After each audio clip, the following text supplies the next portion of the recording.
반갑습니다. 스마트그리드 PD 김대경입니다. 점심 식사 이후에 첫 번째 발표의 좋은 점을 아십니까? 제가 웬만한 실수를 해도 아무도 모른다는 겁니다.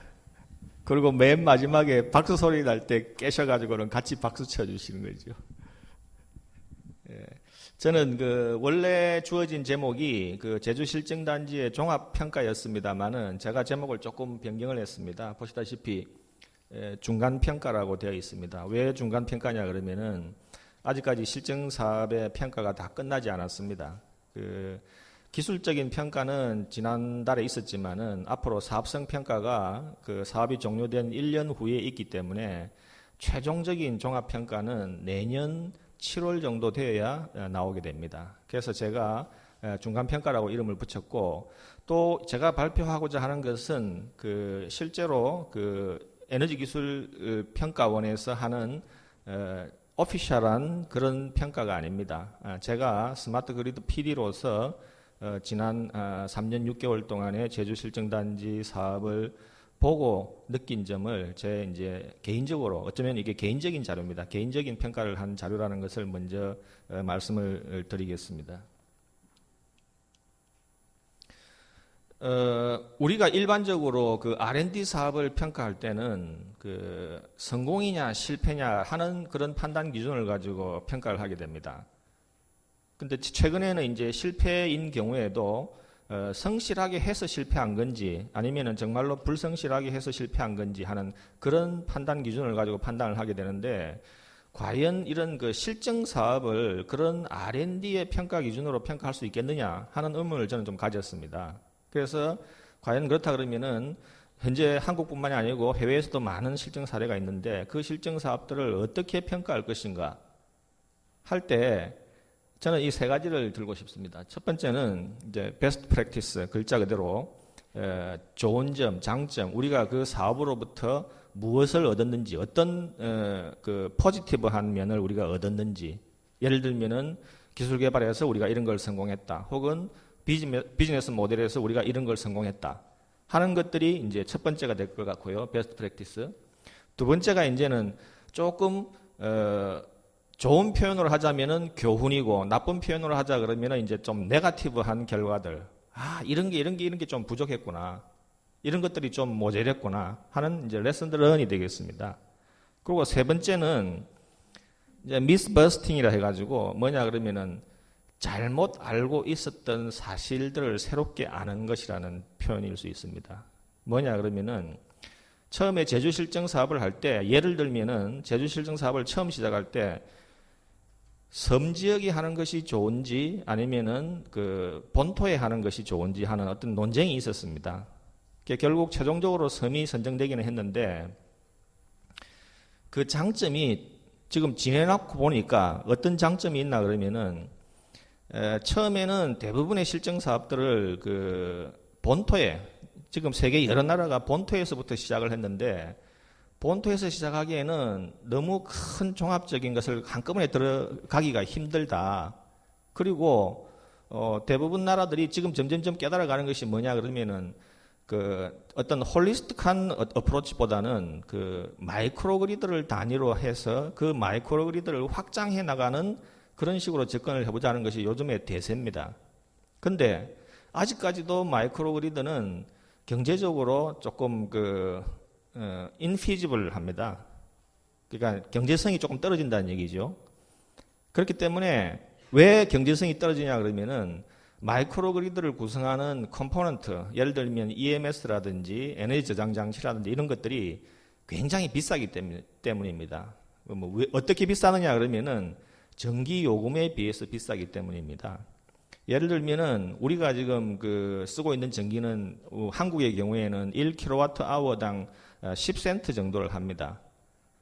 근데 여러분 잘 아시다시피 신재생 에너지는 태양광 같은 경우에는 약 한 20센트, 그 다음에 풍력 같은 경우에는 단가가 약 한 15센트 내외 정도를 합니다. 그러니까 안 맞는 거죠.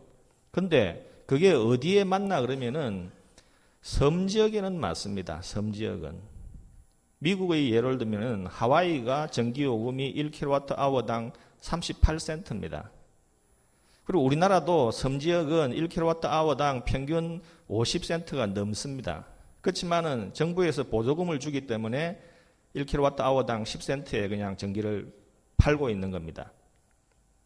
그렇다 그러면은 그 섬지역은 지금 현재 코스트로서도 마이크로그리드를 이식이 가능한 것이죠. 그래서 미국도 아일랜드 혹은 아이솔레이티드 에리어를 대상으로 마이크로그리드를 확산하고 그것이 경제성이 확보될 때 메인랜드로 옮겨가고자 하는 전략으로 옮겨가고 있습니다. 저희들도 그런 전략을 따르는 것이 좋지 않나 생각합니다. 그런 면에서 제주도를 물론 그것을 섬지역이라고 해서 따로 우리가 포커싱한 건 아니지만은 제주도를 선택했다는 것이 상당히 좋았고요. 그 다음에 또 한 가지 이 미스버스팅의 사례는 우리가 출발할 때 한국형으로 하는 것이 좋으냐 아니면은 해외 수출형으로 하는 것이 좋으냐 이 차이는 뭐냐 그러면은 전력 시장의 구조가 다르기 때문입니다. 우리는 어쩌면은 그 수직 독점 체제의 전력 시장이고 외국은 이제 경쟁이 이제 일반적인 그런 시장이죠. 그럴 때 애초부터 우리는 경쟁적인 시장으로 이 스마트 그리드를 가져갈 것인가 아니면은 한국형으로 할 것인가에 대한 논란이 굉장히 많았습니다. 지금 뭐 지내놓고 보면은 앞으로 저희들이 이제 확산 사업을 하게 되면은 아마 좀 경쟁적인 시장 환경 쪽으로 좀 가까운 그런 사업을 하게 되지 않을까 하는 생각을 하는데 그런 것들이 이제 여기 미스버스팅에 들어가는 겁니다. 그러니까 사업을 처음에 시작할 때는 누구도 어느 것이 옳은지를 모르기 때문에 두 개의 의견을 가진 사람들이 다투게 됩니다.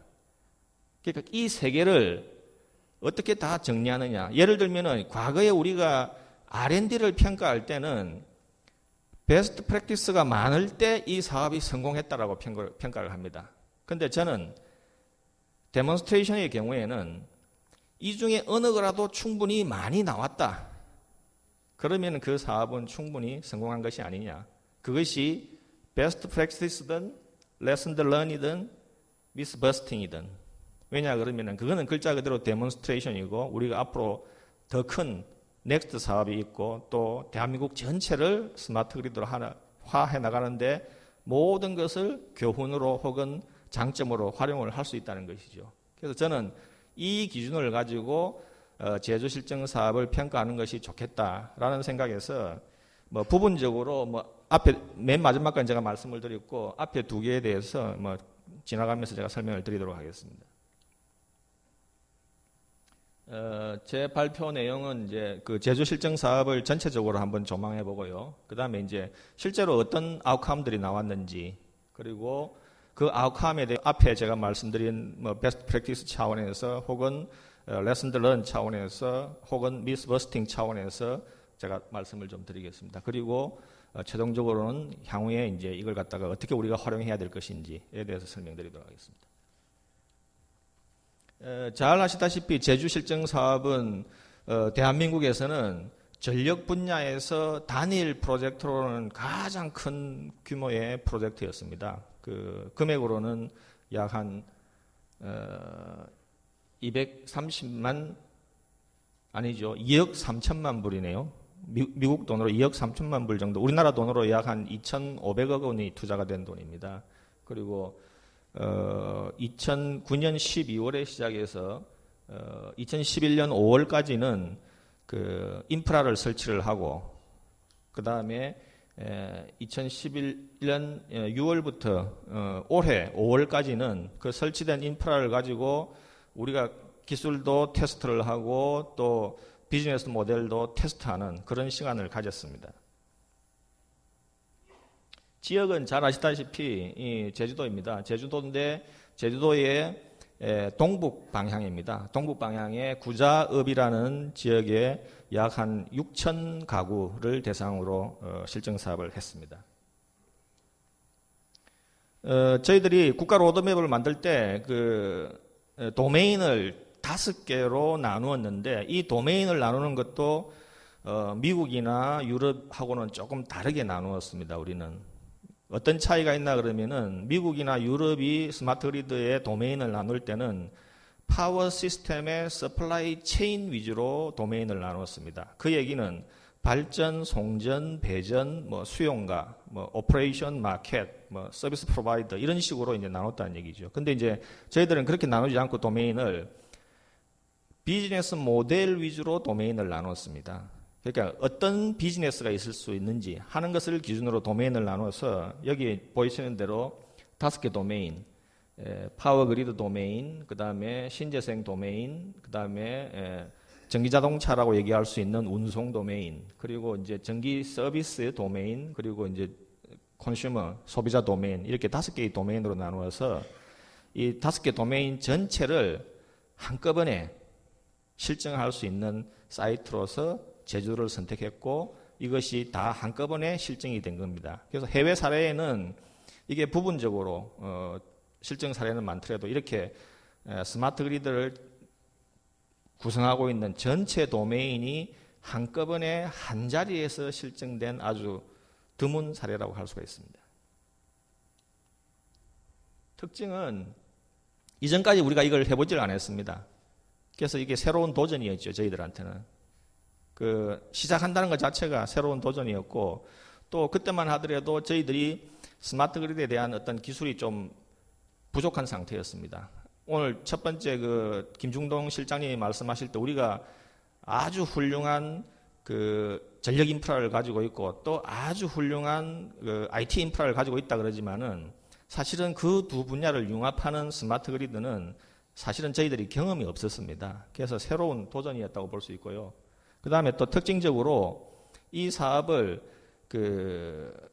프라이빗 섹터에서 굉장히 적극적으로 호응을 해 주셨습니다. 무슨 얘기냐 그러면은 처음에는 이 사업 규모가 우리나라 돈으로 1천억이 안 되는 규모였습니다. 근데 최종적으로 이 사업이 2,495억 원 규모로 커진 데는 사업자들이 프라이빗 섹터에서 돈을 더 내서 하겠다.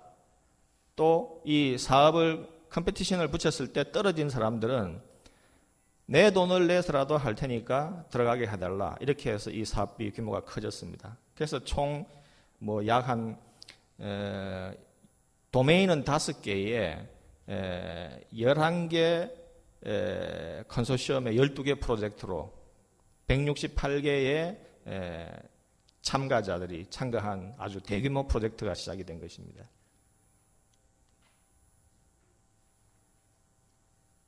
그리고 특징적인 것은 대부분 한 프로젝트에 한 사람을 선정하는 것이 이때까지의 방식이었습니다만 우리는 5개 도메인이 있다면 한 도메인에 최소한 2개 내지 3개의 컨소시엄이 들어가는 방식을 채택했습니다. 뭐냐 그러면은 이때만 하더라도 어떤 기술이 앞으로 도미넌트한 기술이 될지는 몰랐던 겁니다. 그렇기 때문에 참가하는 컨소시엄에 자유를 주고 경쟁을 해서 그 중에서 제일 좋은 기술을 다음번 사업 때, 즉 확산 사업이나 거점 사업 때 그 기술을 사용하겠다는 이런 이제 경쟁 방식을 취했던 것입니다.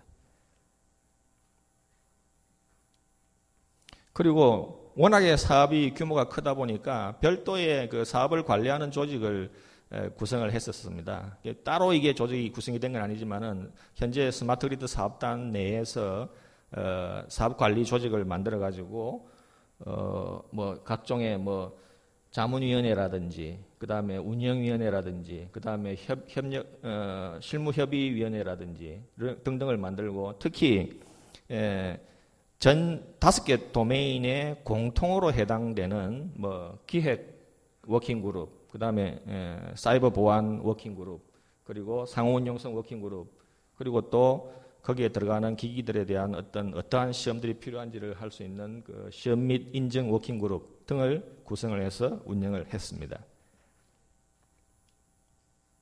그러면은 이런 사업에서 대충 어떤 결과들이 나왔는지를 간략하게 제가 설명드리겠습니다.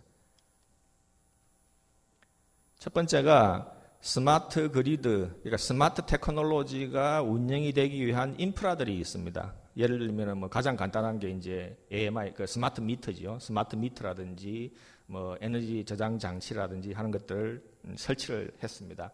여기 보시면은 총 2,300여 개의 스마트 미터, 그리고 또 약 350여 개의 스마트 가전, 그러니까 실시간 요금제에 반응하는 이제 가전이죠. 스마트 가전이라든지, 그리고 약 한 12메가와트의 ESS를 컨슈머 영역에 설치했고요.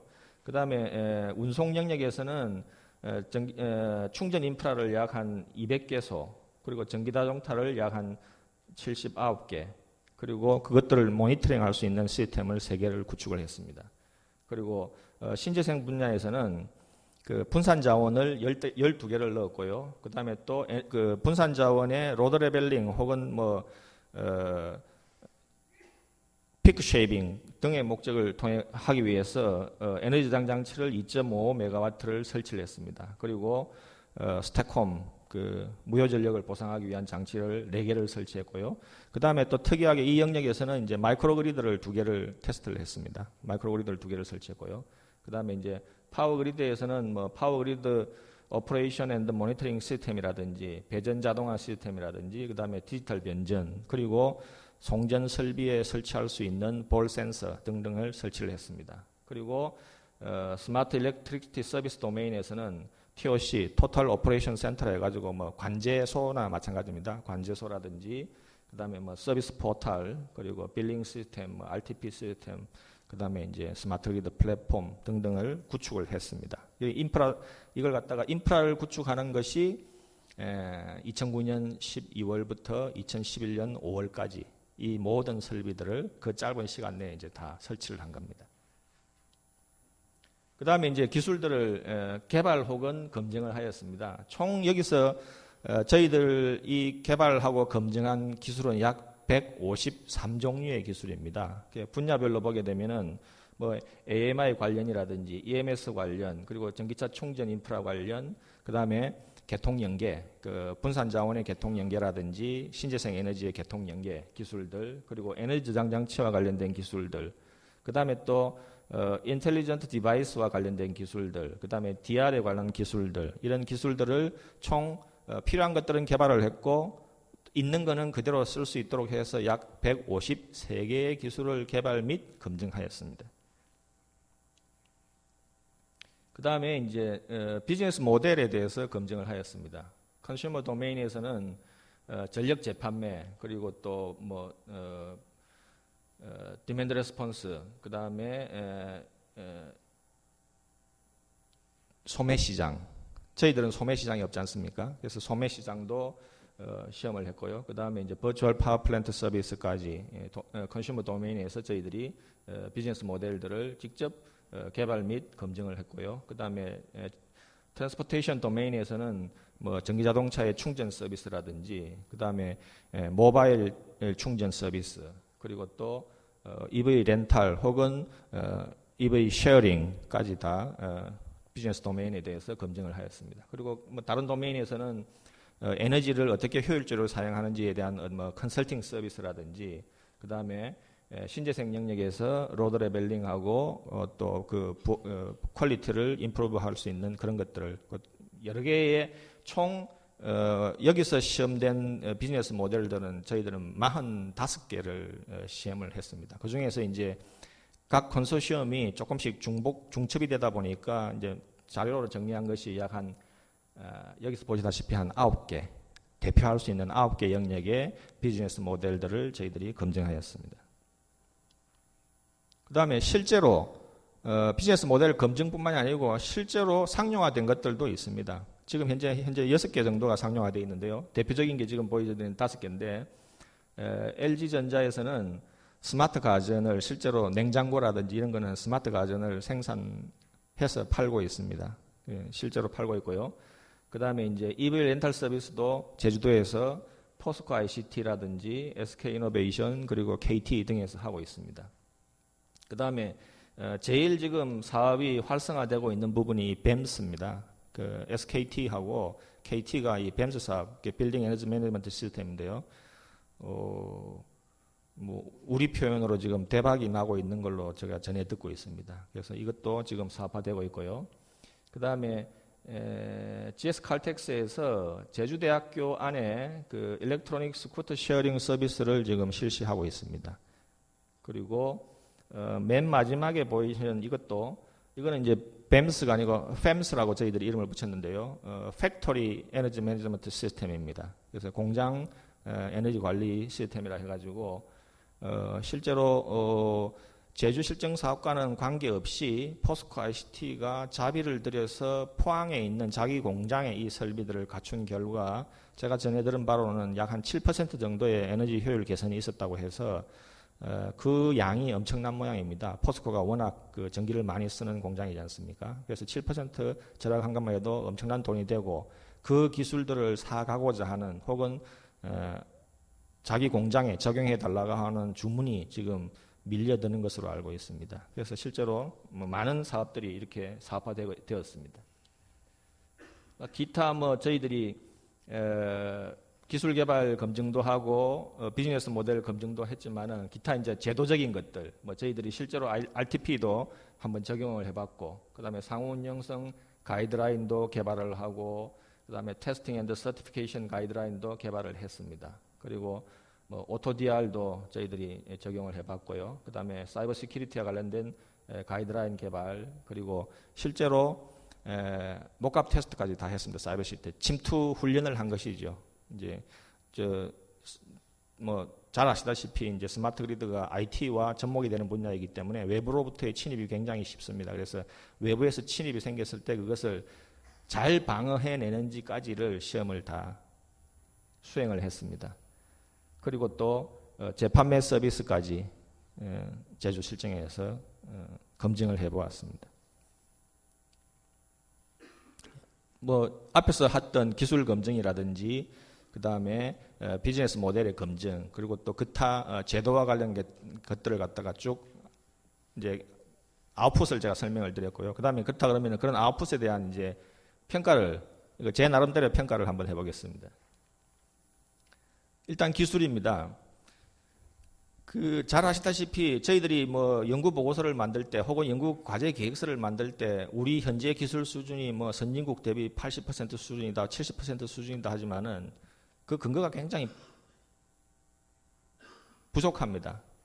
왜 외국이 100이고 왜 우리가 80인지 혹은 왜 우리가 100이고 외국이 80인지 우리가 어떻게 앞서 있는지 그것을 판단하는 근거가 제대로 된 근거가 없습니다. 그래서 이 근거를 무엇을 가지고 평가를 할 것인가를 고민한 끝에 미국의 카네기 멜론 대학 내에 소프트웨어 엔지니어링 인스티튜트라고 있습니다. 거기서 만들어낸 것이 어떤 유틸리티의 스마트 그리드 성숙도, 스마트 그리드 머추리티 모델이라고 합니다. 성숙도가 얼마나 되는지 하는 것을 평가하는 툴을 제시를 했었습니다. SEI, 소프트웨어 엔지니어링 인스티튜트에서. 거기서 기술만 평가하는 것이 아니고 기술이라든지 기타 오퍼레이션이라든지 또 정책이라든지 여러 개 총 8개 분야를 평가하는 툴을 개발해서 냈는데 그중에 기술 분야에 해당하는 분야를 제가 좀 적절히 모디파이 해가지고 적용해 보았습니다. 거기는 평가를 할 때 0에서부터 최고 수준을 5라고 합니다. 0은 아예 기술 개발 계획이 없는 단계를 0이라 그러고 5단계는 파이오니어, 즉 우리 기술이 남보다 앞서 있기 때문에 그 산업을 앞에서 이끌 수 있는 그런 수준이고요. 4단계가 옵티마이제이션입니다. 그러니까 최적화, 개발한 기술을 최적화한 수준이고 3단계가 인테그레이션. 뭐냐 그러면은 2단계 정도에서는 개별 기술이 개발이 됩니다. 개별 기술이 개발이 됐는데 그것이 통합 기술로서 인테그레이션 되는 게 3단계 정도. 그런 기술들이 옵티마이제이션 되는 게 4단계 정도. 근데 그런 기술들이 남보다 앞서서 남을 이끌 수 있는 수준이 5단계 정도라고 볼 수 있습니다. 그 기준을 따가지고 제가 우리가 개발한 기술들의 5개 영역에 대해서 한번 적용을 해봤습니다. 적용을 했더니만은 우리가 기술 개발을 하기 전의 수준이 여기 보시다시피 파워 그리드 분야는 1.4 수준, 그 다음에 컨슈머는 1.0 수준, 그 다음에 전기자동차, 스마트 트랜스포테이션 부분은 0.5 수준 해서 평균 0.8 수준이었습니다. 우리가 스마트 그리드 사업을 시작하기 전에. 근데 이 자료를 2013년도 1월, 올해 1월에 제가 이제 개발된 기술들, 개발된 비즈니스 모델들을 다 조사를 한번 해봤습니다. 조사를 해가지고 그 SGMM이라는 자료를 보시게 되면은 각 단계에 질문이 있습니다. 질문에 70% 이상을, 75% 이상을 맞아야만이 다음 단계로 넘어가는 그런 평가 지표입니다. 그 평가 지표로 했을 때 지금 2013년도 1월에 저희들이 스마트 파워 그리드 분야가 약 한 2.6 수준, 그 다음에 스마트 컨슈머 분야가 3.3 수준.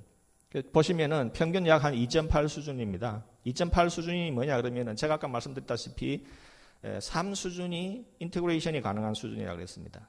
4 수준이 옵티마이제이션이 가능한 수준이고, 그렇다 그러면은 인테그레이션의 거의 마지막 단계까지 온 수준이지 않겠는가 생각을 합니다. 그리고 실제로 이 기술 개발에 참여했던 기업들을 대상으로 그렇다 그러면 과연 이 과제가 끝나는 지난 5월이지요. 5월까지는 여러분들이 어느 수준까지 올릴 수 있겠는가 하고 한번 질문을 해봤습니다. 아마 이거는 뭐 그냥 질문에 대한 답이기 때문에 신뢰성 있는 데이터는 아니지만은 대부분의 답이 평균적으로 3.5 수준까지는 만들 수 있겠다고 했습니다. 그래서 저는 이 3.5 수준을 뭐 짧은 시기에 2003년도 1월에 제가 조사한 거하고 2013년도 5월 4개월 차이에 2.8 수준을 3.5 수준으로 올린다는 건 거의 불가능할 것 같습니다. 제가 보기에는. 그렇지만은 저희들이 다음 사업을 하는 확산 사업 2015년에 시작할 예정으로 있는데 그때까지는 아마 이 3.5 수준이 될 거라고 믿고, 그렇다 그러면은 확산 사업을 진행하는 데는 큰 문제가 없지 않겠느냐, 그렇게 저는 개인적으로 생각하고 있습니다.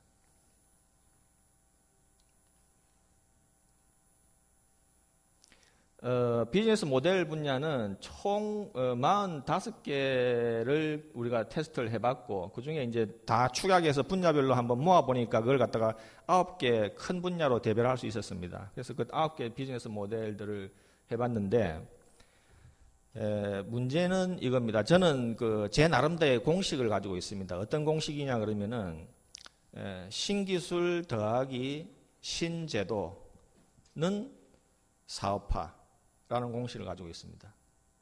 그러니까 신기술과 신제도가 결합이 됐을 때 그것이 사업화될 수 있다는 것이죠.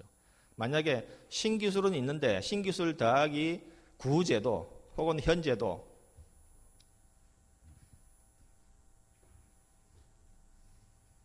누가 좀 도와주시죠? 화면이 신기술은 있는데 제도가 뒷받침되지 않으면 그것이 사업화될 수가 없습니다. 근데 만약에 기술은 없다 하더라도, 신기술이 아니더라도 구제도라 할지라도 구기술이라 할지라도 신제도가 있으면은 그걸 사업화할 수가 있습니다. 결국 그 공식에 따르자면 뭐냐 그러면은 기술 개발보다는 제도가 사업화의 첩경이라는 것이죠. 우리가 지금 여기 있는 분들은 얼마나 많은 분들이 전기를 전공하신 분들인지 모르겠지만은 이 전기가 에디슨이 처음 개발하고 나서 바로 사업화된 게 절대 아닙니다. 사업화되지 않았었습니다.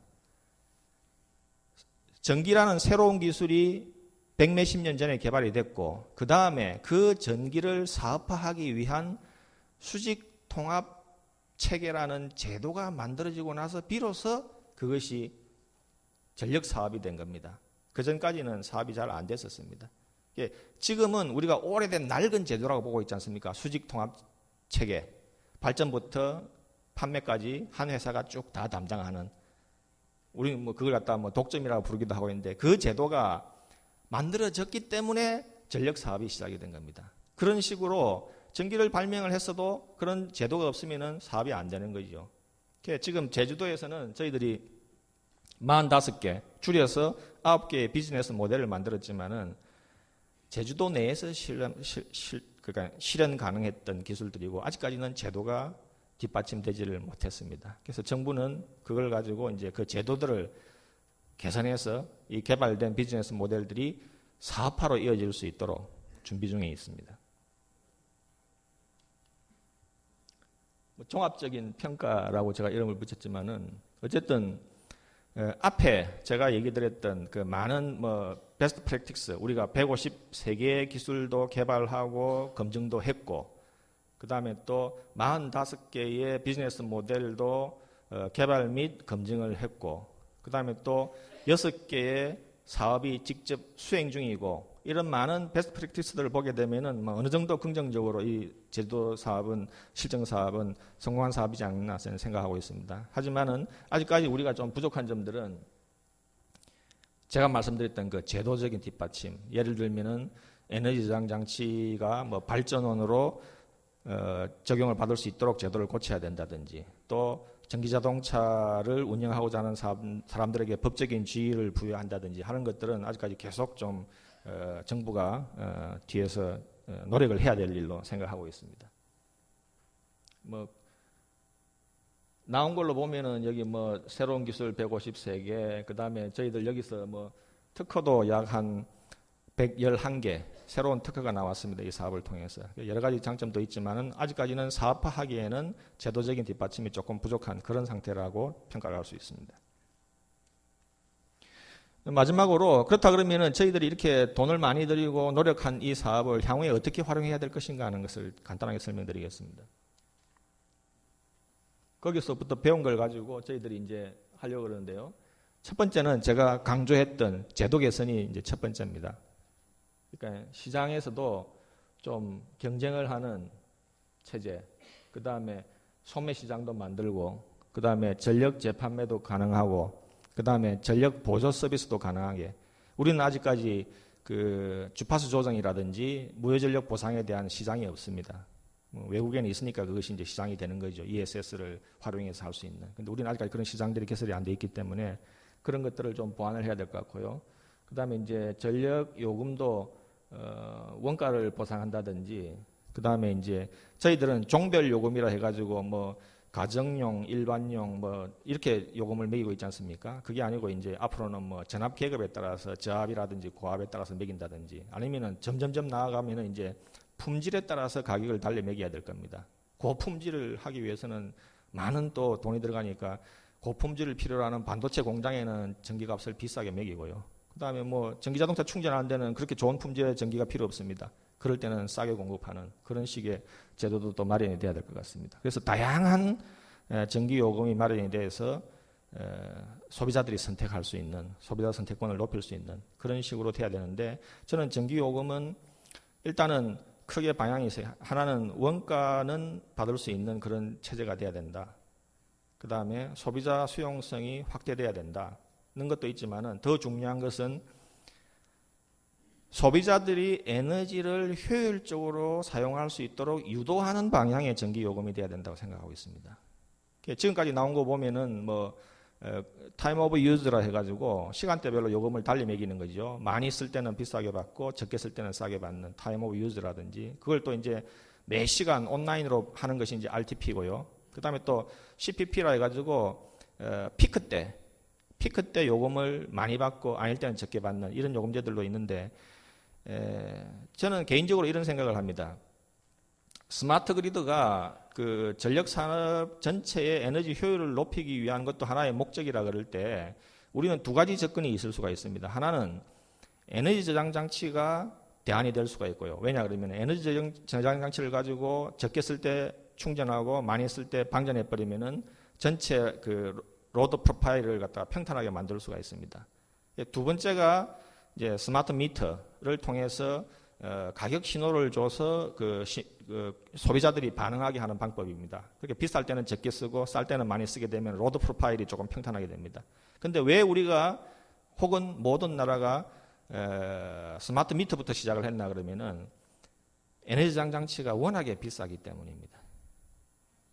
그래서 저는 최종적으로는 누가 이길지는 모르겠지만은 어쨌든 에너지 저장 장치도 큰 역할을 하지 않겠는가, 그런 에너지 효율에. 그런 효율적인 사용을 유도하기 위해서는 요금제에서 그런 것을 반영할 수 있는 안으로서, 저 같으면 이제 그 로드 팩터, 부하율에 따라서 요금제를 좀 달리 매길 수도 있을 것 같습니다. 잘 부하율이 뭐 1에 가깝게 사용하는 사용자는 좀 싸게 주고, 교통에 악영향을 미치도록 부하율이 낮은 사업체는 조금 비싸게 매기는 그런 요금제도 또 한번 생각해 볼 필요가 있지 않나 생각합니다. 그 다음에 이제 그에 따르는 이제 우리 법도 바꿔야 되겠죠. 이런 것들이 가능하게 하는 법들을 다 바꿔야 됩니다. 현재 진행형 전력망법도 있지만은 전기사업법도 있습니다. 그래서 진행형 전력법 내의 사항도 고쳐야 되고 전기사업법 내의 조항도 고쳐야 되고 하는 그런 절차들이 남았습니다. 그 다음에 이제 저희들이 이제 새로운 프로젝트를 시작하고자 합니다. 15일, 그러니까 오늘이 17일이니까 이틀 전에 새로운 사업자를 뽑기 위한 그 평가가 있었습니다. 그래서 뭐 공식적인 일정으로는 내일 그 사업자들이 평가 결과가 나옵니다. 그러면은 그것을 바로 사업을 하는 사람을 뽑는 게 아니고 예비 사업자를 뽑는 겁니다. 예비 사업자를 뽑아서 그분들을 가지고 이제 예비 타당성을 신청을 하는 거죠. 정부에다가 예비 타당성을 이런 사업을 하겠습니다 하고 예비 타당 신청을 해서 내년에 예산이 확보되면은 2015년도에 이 확산 사업을 시작하게 됩니다. 그 다음에 이제 요 포인트는 저희들이 제가 말씀드렸던 레슨 런에서 나온 중요한 포인트입니다. 저희들이 그 제주 실증 사업을 할 때 처음에 저희들이 조금 이런 부분은 우리가 조금 부족했구나 하는 가장 크게 대두되는 부분이 이 부분입니다. 아키텍처. 그 스마트 그리드는 스마트 그리드를 구성하는 수많은 서버 시스템으로 구성된 하나의 새로운 시스템입니다. 그걸 갖다가 우리가 영어로 부를 때는 시스템 오브 시스템즈라고 합니다. 그러니까 수많은 시스템으로 구성된 새로운 시스템. 근데 그런 거에는 아키텍처가 필요합니다. 그 서버 시스템들을 어떻게 구성해야 될지. 가장 간단한 게 이제 사일로 아키텍처라 해가지고, 사일로라는 거는 잘 아시다시피 여러분, 우리나라는 잘 안 보이지만 외국에 가면은 들판에 곡식을 담아놓는 곡식 창고입니다. 이게 큰 기둥이 쭉쭉 서 있죠. 그게 사일로입니다.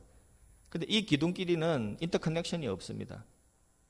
우리 전력 시스템도 마찬가지입니다. 예를 들면은 다스, 배전 자동화 시스템, 혹은 스카다, 이런 것들이 상호 밑에서 커넥션이 없습니다. 사일로 아키텍처라는 거죠.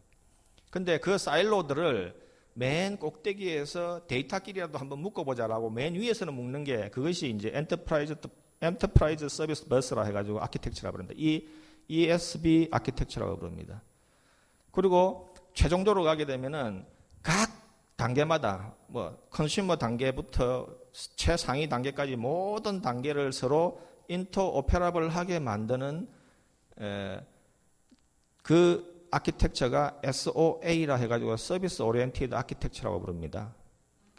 서비스 오리엔티드 아키텍처의 특징은 표준 기반으로 각 레이어를 다 만든다는 것이죠. 그렇게 되면은 어떤 사람이 무엇을 만들더라도 그 시스템에 들어오게 되면은 아무런 문제 없이 그냥 동작을 하는 겁니다.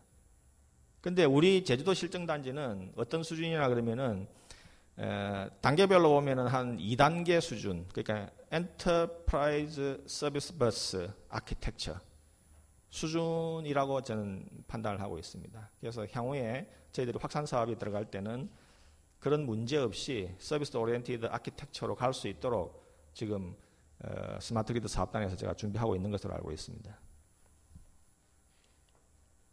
그리고 제일 중요한 게 이제 인터오페러빌리티 테스팅 센터입니다. 확산 사업에 들어갈 때는 그 서비스 오리엔티드 아키텍처도 따라야 될 것이고 거기에 맞게 아무런 문제 없이 운전될 수 있도록 이제 들어가는 제품들, 뭐 미터라든지 ESS라든지 PCS라든지 각각들이 이제 여기에 시험을 받아야 됩니다. 그리고 이런 시험을 받은 것만 통과하게 됩니다.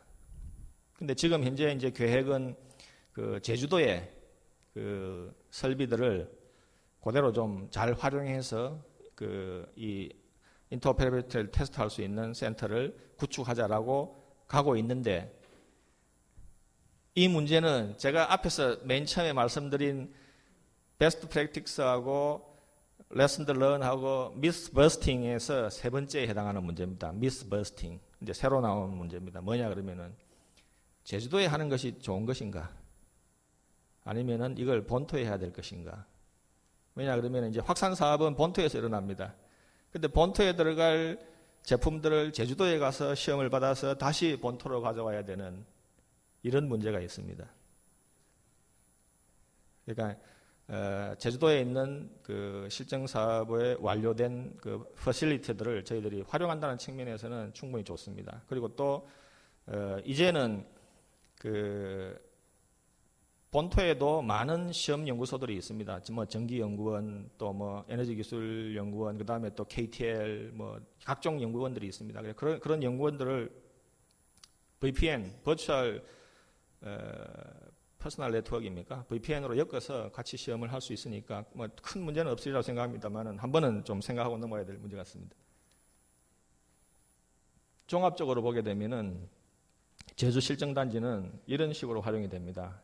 두 개로 크게 나눌 수 있습니다. 하나는 재활용할 것, 하나는 이제는 없앨 것, 철거할 것. 크게 두 개로 나누게 되면은 유지해야 될, 재활용해야 될 것들은 뭐 여전히 홍보가는 뭐 계속 필요하겠죠. 홍보 및 뭐 학생들에 대한 그 국민이 스마트 그리드에 대한 이미지를 높이기 위한 그런 체험 현장으로서의 설비를 유지하는 것도 의미가 있고요. 그 다음에 또 하나는 그 상온용성 시험센터 이외에 또 하나의 활용 방안은 많은 외국에서도 이 제주 실증단지에 대해서 관심을 가지고 있습니다. 그렇다 그러면 이 퍼실리티를 같이 이용해서 공동연구센터, 그러니까 국제공동연구센터죠. 그 스마트 그리드에 관한 그런 것들을 한번 저희들이 제안해 볼 수도 있던 그런 식으로 사용하고요. 그 다음에 제가 말씀드렸던 그 상호운영성 시험 및 인증센터는 제주도는 지금 이제 엔드 투 엔드, 그러니까 스마트 미터를 예를 들면 미터에서부터 백오피스까지 전체를 상호운영성을 테스트할 수 있는 그런 설비들이 갖춰져 있기 때문에 엔드 투 엔드라든지 그다음에 시스템을 상호운영성 테스트할 수 있는 설비들로 바꾸고, 나머지 뭐 디바이스라든지 적합성 평가 같은 거는 그 본토, 저희들 그 본토에 있는 여러 시험 연구소들이 잘 할 수 있는 일들입니다. 그것들을 어떻게 잘 엮어서 하느냐 하는 문제가 있고요. 그다음에 이제 철거할 것들은 뭐 진짜로 아무도 사용하지 않겠다 그러면 철거해야 되겠지만은 실제로 뭐 이런 설비들을 구축하기 힘든 대학이나 또 중소규모의 기업들은 이런 설비들이 필요한 곳이 있을 겁니다. 그렇다 그러면 철거하기 전에 그분들한테 한번 물어서 이런 설비들이 있는데 뭐 사용할 테냐 하고 해서 그분들에게 기증하는 방법도 있다고 생각합니다. 그래서 최종적으로 제주 실증사업 단지는 이렇게 활용될 것으로 생각합니다. 여기까지가 제 발표입니다. 감사합니다.